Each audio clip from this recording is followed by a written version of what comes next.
بعد 3 سنين اتعين رئيس تنفيذي لشركة VMware اللي كانت مستحوذة عليها شركة EMC، وفضل مدير التنفيذي تقريبا 8 سنين، قدر يحقق معاهم نجاحات خرافية، ضاعف الإيرادات 3 أضعاف في السنين اللي قعدها. وفي نفس الوقت ده كانت شركة انتل عمالة تتقلص سنة ورا التانية بسبب مجموعة أخطاء كارثية اتسببت في تراجع الشركة لشكلها الحالي دلوقتي.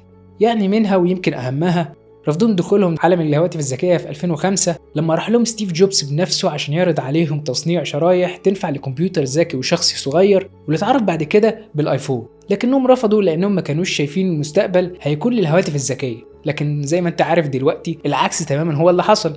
وفي 2018 شركة انتل ضيعت على نفسها واحدة من أهم الفرص في تاريخها، وهي استثمار $1,000,000,000 في شركة OpenAI وتاخد حصة بنسبة 15%، لكنهم رفضوا لأنهم كانوا شايفين إنه لسه بدري قوي على ظهور نماذج فعالة من الذكاء الاصطناعي. عارف لو كانوا استثمروا $1,000,000,000